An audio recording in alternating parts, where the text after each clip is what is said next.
Good evening. I hope you've had a great day today.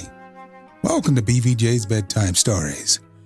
I'm Big Voice Jay, and this is a show where we get you ready for a good night's sleep with public domain short stories just for you. Links to all the stories can be found at the show notes at bedtimewithbvj.com.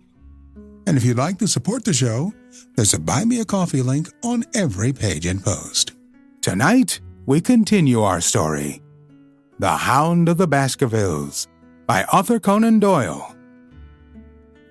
First of all, about the test telegram which you sent from London in order to make sure that Barrymore was really here.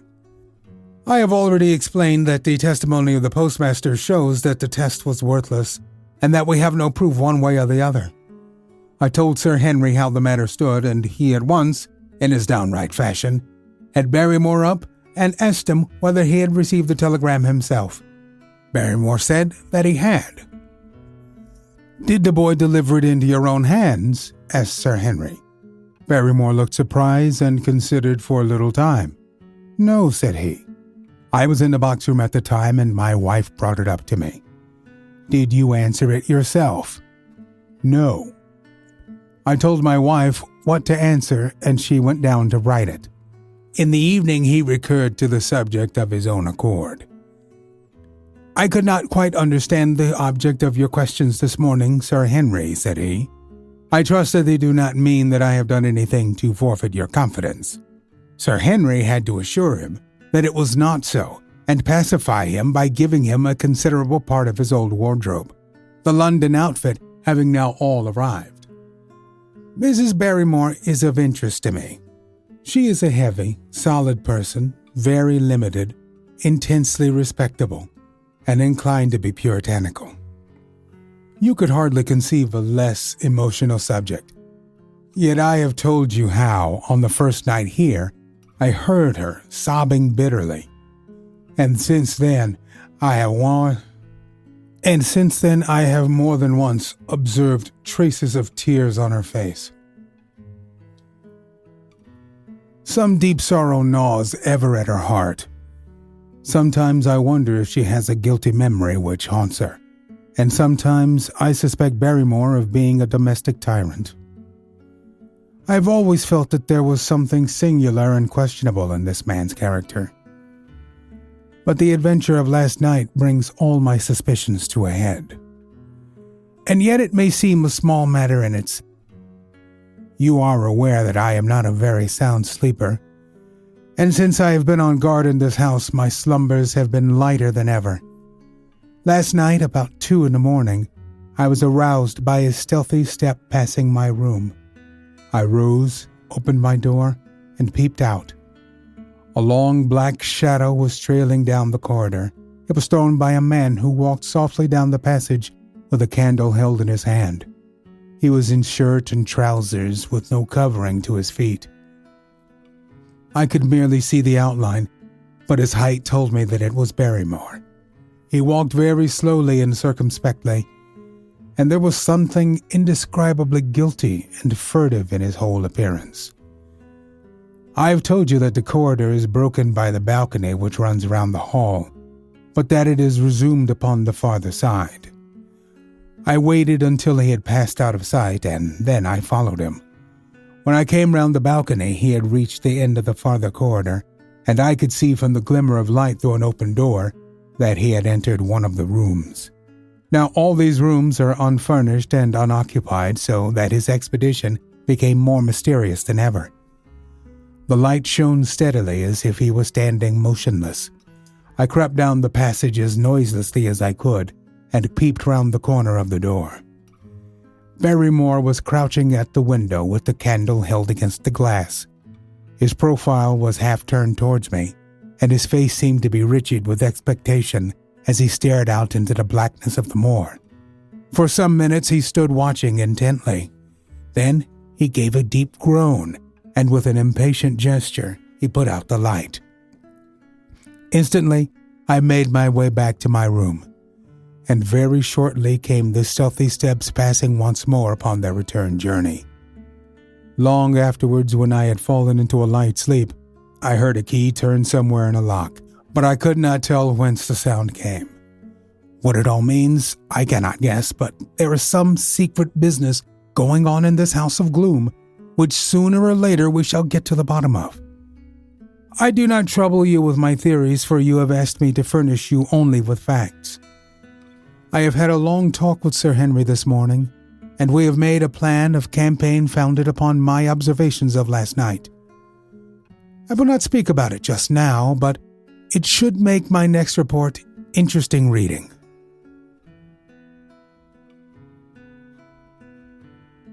Chapter 9. Second Report of Dr. Watson. The Light Upon the Moor. Baskerville Hall, October 15th. My dear Holmes, if I was compelled to leave you without much news during the early days of my mission, you must acknowledge that I am making up for lost time, and that events are now crowding thick and fast upon us. In my last report I ended upon my top note with Barrymore at the window, and now I have quite a budget already, which will, unless I am much mistaken, considerably surprise you. Things have taken a turn which I could not have anticipated. In some ways they have within the last 48 hours become much clearer, and in some ways they have become more complicated. But I will tell you all, and you shall judge for yourself. I went down the corridor and examined the room in which Barrymore had been on the night before. The western window through which he had stared so intently has, I noticed, one peculiarity above all other windows in the house. It commands the nearest outlook on the moor. There is an opening between two trees, which enables one from this point of view to look down right upon it, while from all the other windows it is only a distant glimpse which can be obtained. It follows, therefore, that Barrymore, since only this window would serve the purpose, must have been looking out for something, or somebody, upon the moor. The night was very dark, so that I can hardly imagine how he could have hoped to see anyone. It had struck me that it was possible that some love intrigue was on foot. That would have accounted for his stealthy movements, and also for the uneasiness of his wife. The man is a striking-looking fellow, very well equipped to steal the heart of a country girl, so that this theory seemed to have something to support it. That opening of the door, which I had heard after I had returned to my room, might mean that he had gone out to keep some clandestine appointment. So I reasoned with myself in the morning, and I tell you the direction of my suspicions, however much the result may have shown that they were unfounded. But whatever the true explanation of Barrymore's movements might be, I felt that the responsibility of keeping them to myself, until I could explain them, was more than I could bear. I had an interview with the baronet in his study after breakfast, and I told him all that I had seen. He was less surprised than I had expected. I knew that Barrymore walked about nights, and I had a mind to speak to him about it, said he. 2 or 3 times I have heard his steps in the passage, coming and going, just about the hour you name. Perhaps then he pays a visit every night to that particular window, I suggested. Perhaps he does. If so, we should be able to shadow him and see what it is that he is after. I wonder what your friend Holmes would do if he were here. I believe that he would do exactly what you now suggest, said I. He would follow Barrymore and see what he did. Then we shall do it together. But surely he would hear us. The man is rather deaf, and in any case we must take our chance of that. We'll sit up in my room tonight and wait until he passes. Sir Henry rubbed his hands with pleasure, and it was evident that he hailed the adventure as a relief to his somewhat quiet life upon the moor. The baronet has been in communication with the architect who prepared the plans for Sir Charles, and with a contractor from London, so that we may expect great changes to begin here soon. There have been decorators and furnishers up from Plymouth, and it is evident that our friend has large ideas, and means to spare no pains or expense to restore the grandeur of his family. When the house is renovated and refurnished, all that he will need will be a wife to make it complete. Between ourselves, there are pretty clear signs that this will not be wanting if the lady is willing, for I have seldom seen a man more infatuated with a woman than he is with our beautiful neighbor, Miss Stapleton. And yet, the course of true love does not run quite as smoothly as one would, under the circumstances, expect. Today, for example, its surface was broken by a very unexpected ripple, which has caused our friend considerable perplexity and annoyance. After the conversation which I have quoted about Barrymore, Sir Henry put on his hat and prepared to go out. As a matter of course, I did the same. "What, are you coming, Watson?" he asked, looking at me in a curious way. "That depends on whether you are going on the moor," said I. "Yes, I am." "Well, you know what my instructions are. I am sorry to intrude, but you heard how earnestly Holmes insisted that I should not leave you, and especially that you should not go alone upon the moor." Sir Henry put his hand upon my shoulder with a pleasant smile. "My dear fellow," said he, "Holmes, with all his wisdom, did not foresee some things which have happened since I've been on the moor. You understand me? I am sure that you are the last man in the world who would wish to be a spoil-sport. I must go out alone." It put me in a most awkward position. I was at a loss what to say or what to do, and before I had made up my mind, he picked up his cane and was gone. But when I came to think the matter over, my conscience reproached me bitterly for having on any pretext allowed him to go out of my sight. I imagined what my feelings would be if I had to return to you, and to confess that some misfortune had occurred through my disregard for your instructions. I imagined what my feelings would be if I had to return to you and to confess that some misfortune had occurred through my disregard for your instructions. I assure you my cheeks flushed at the very thought. It might not even now be too late to overtake him, so I set off at once in the direction of Merripit House.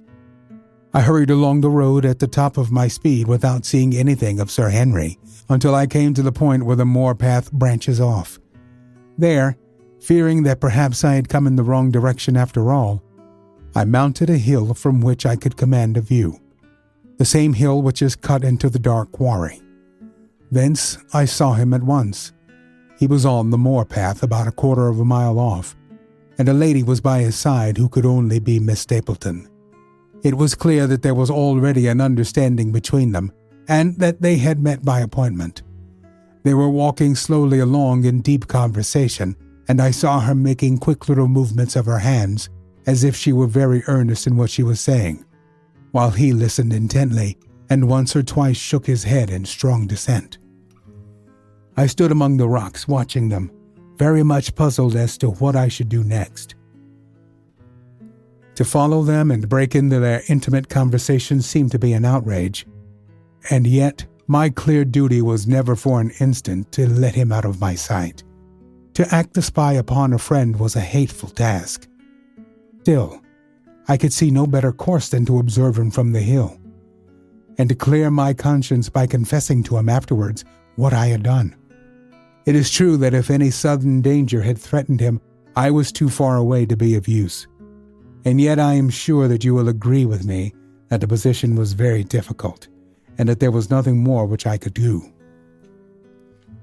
Our friend, Sir Henry, and the lady had halted on the path, and were standing deeply absorbed in their conversation, when I was suddenly aware that I was not the only witness of their interview.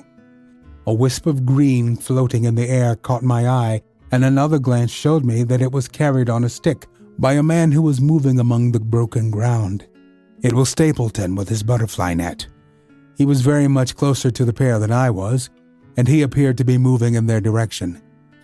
At this instant Sir Henry suddenly drew Miss Stapleton to his side. His arm was round her, but it seemed to me that she was straining away from him with her face averted. He stooped his head to hers, and she raised one hand as if in protest. Next moment I saw them spring apart and turn hurriedly round. Stapleton was the cause of the interruption. He was running wildly towards them, his absurd net dangling behind them. He gesticulated and almost danced with excitement in front of the lovers.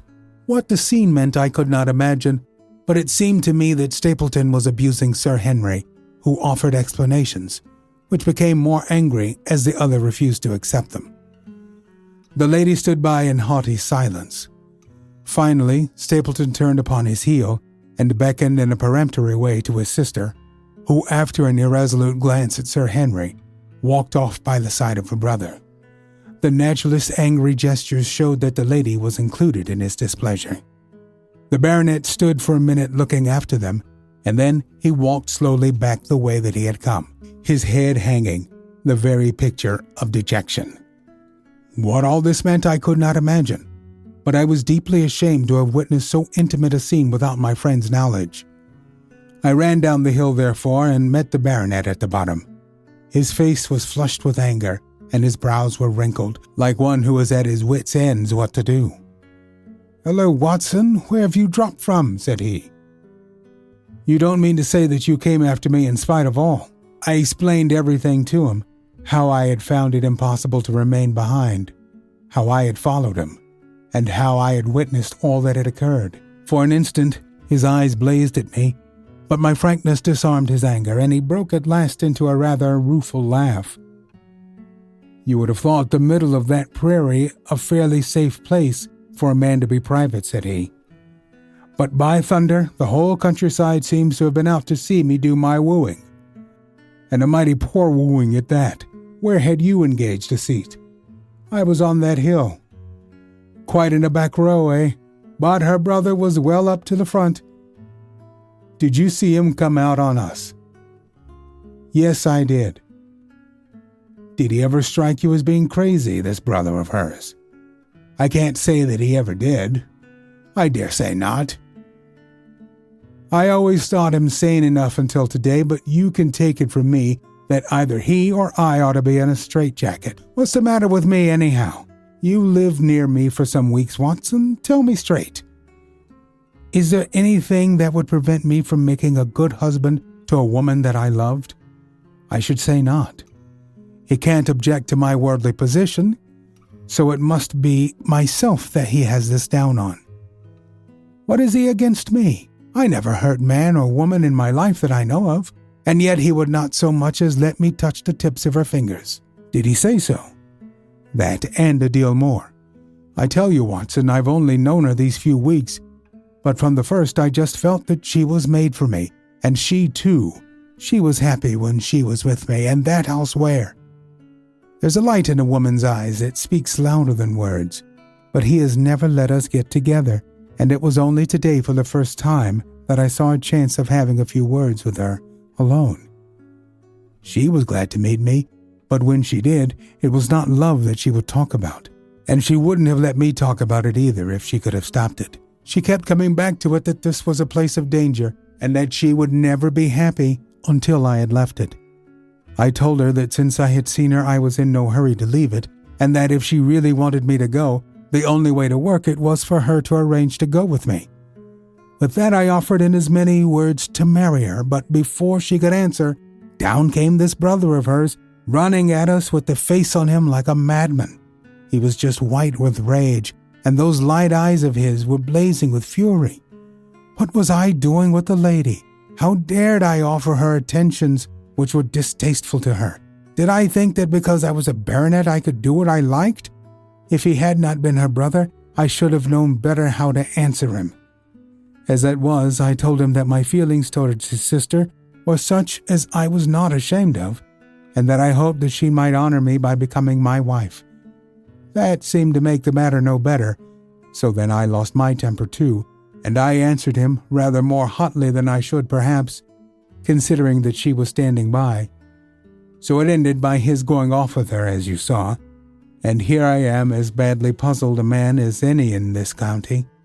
Tell me what it means, Watson, and I'll owe you more than I can ever hope to pay. I tried one or two explanations, but, indeed, I was completely puzzled myself. Our friend's title, his fortune, his age, his character, and his appearance are all in his favor, and I know nothing against him unless it be this dark fate which runs in the family. That his advances should be so rejected brusquely without any reference to the lady's own wishes, and that the lady should accept the situation without protest is very amazing. However, our conjectures were set at rest by a visit from Stapleton himself that very afternoon. He had come to offer apologies for the rudeness of the morning, and after a long private interview with Sir Henry in his study, the upshot of their conversation was that the breach is quite healed, and that we are to dine at Merripit House next Friday as a sign of it.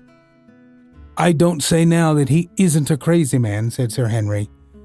"I can't forget the look in his eyes when he ran at me this morning, but I must allow that no man could make a more handsome apology than he has done."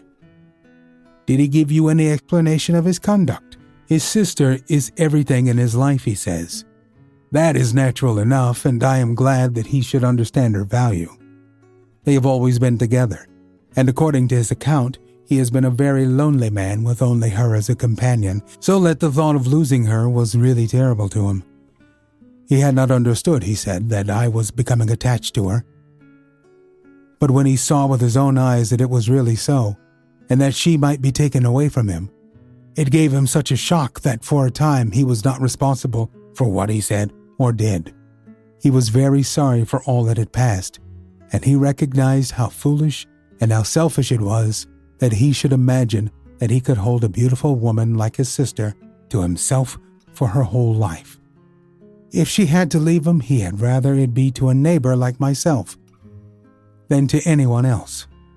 But in any case, it was a blow to him, and it would take him some time before he could prepare himself to meet it.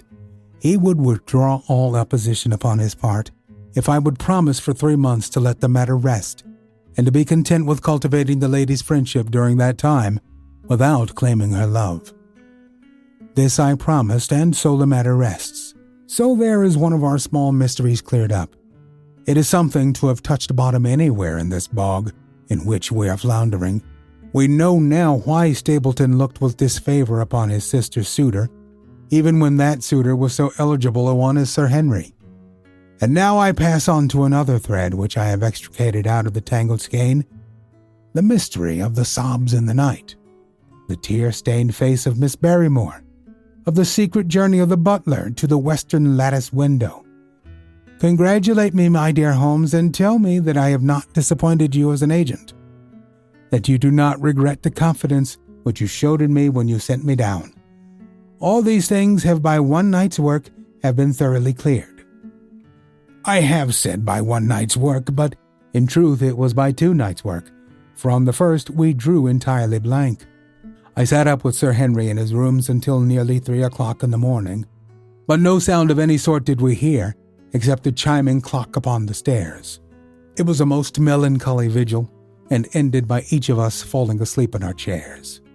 Fortunately, we were not discouraged, and we determined to try again.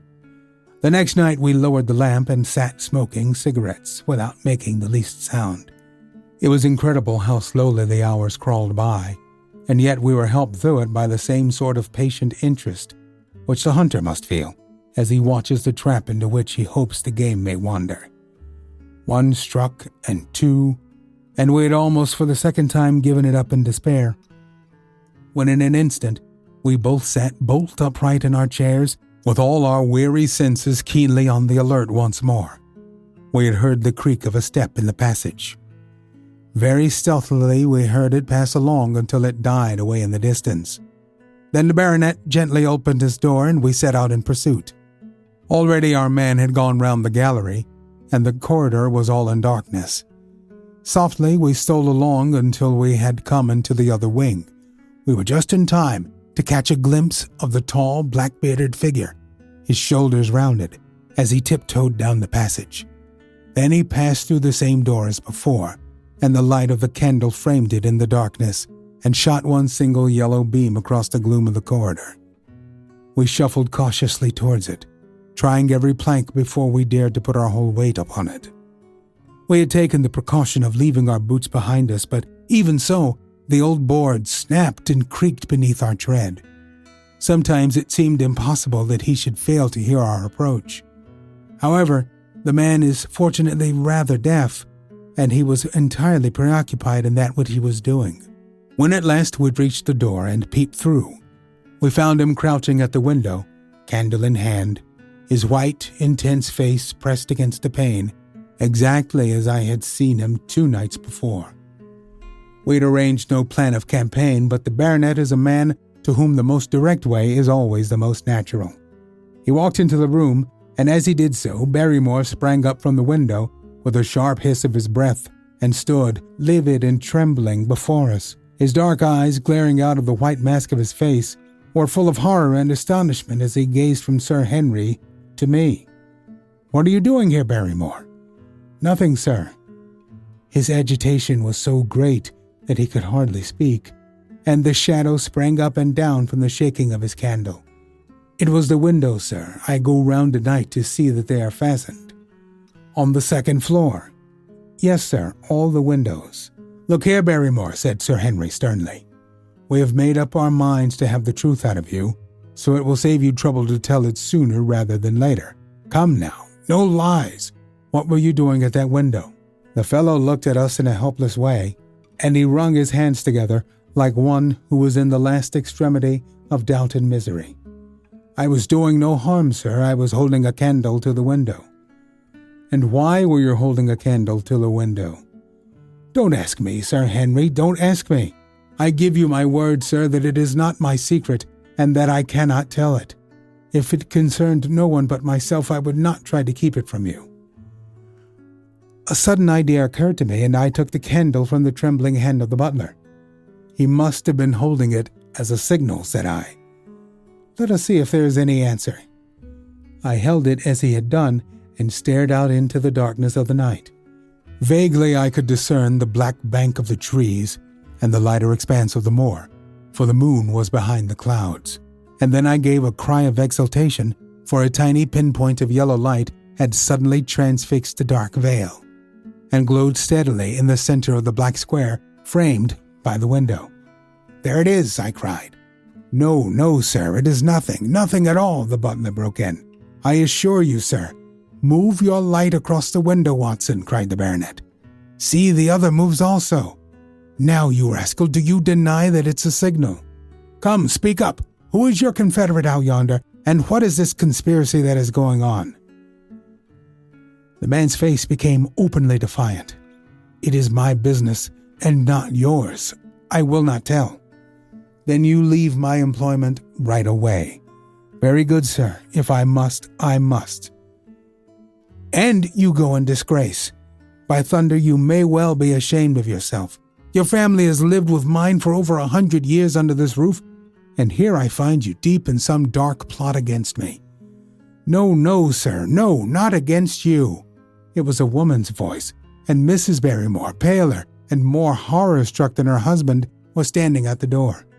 Her bulky figure in a shawl and skirt might have been comic were it not for the intensity of feeling upon her face. "We have to go, Eliza. This is the end of it. You can pack our things," said the butler. "Oh, John, John, have I brought you to this? It is my doing, Sir Henry, all mine. He has done nothing except for my sake and because I asked him." "Speak out, then. What does it mean?"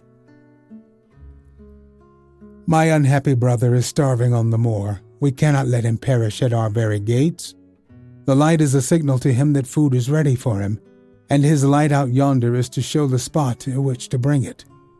"Then your brother is—" "The escaped convict, sir. Selden the criminal." "That's the truth, sir," said Barrymore. "I said that it was not my secret and that I could not tell it to you. But now you have heard it, and you will see that if there was a plot, it was not against you." This, then, was the explanation of the stealthy expeditions at night and the light at the window. Sir Henry and I both stared at the woman in amazement. Was it possible that this stolidly respectable person was of the same blood as one of the most notorious criminals in the country? "Yes, sir, my name was Selden, and he is my younger brother. We humored him too much when he was a lad and gave him his own way in everything until he came to think that the world was made for his pleasure and that he could do what he liked in it. Then as he grew older, he met wicked companions, and the devil entered into him until he broke my mother's heart and dragged our name in the dirt.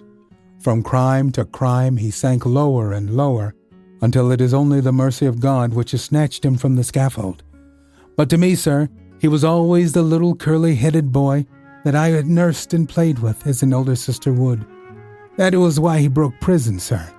He knew that I was here and that we could not refuse to help him. When he dragged himself here one night, weary and starving, with the warders hard at his heels, what could we do? We took him in and fed him and cared for him. Then you returned, sir, and my brother thought he would be safer on the moor than anywhere else until the hue and cry was over, so he lay in hiding there. But every second night we made sure if he was still there by putting a light in the window, and if there was an answer, my husband took out some bread and meat to him. Every day we hoped that he was gone, but as long as he was there, we could not desert him. That is the whole truth, as I am an honest Christian woman, and you will see that if there is blame in the matter, it does not lie with my husband, but with me, for whose sake he has done all that he has.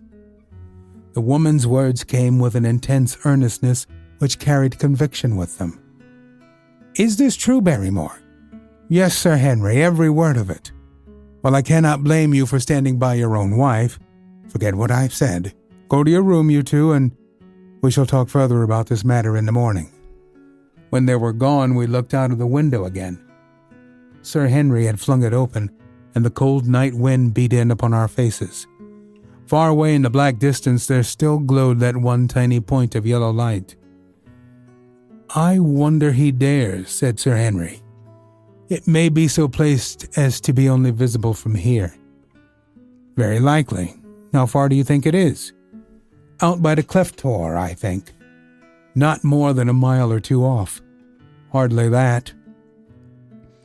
Well, it cannot be far if Barrymore had to carry out the food to it, and he is waiting, this villain, beside the candle. By thunder, Watson, I am going out to take that man. We'll continue our story on our next episode. We're always on the hunt for great stories like these to feature on the show. You can send your suggestions to bigvoicej@gmail.com. We've got a YouTube channel full of stories from the show. Go to tiny.cc/BVJ Bedtime. If you found some value in our storytelling tonight, don't forget to show the love. There's a Buy Me a Coffee link on every post. Thank you so much for listening. Good night. Diamond Club hopes you have enjoyed this program.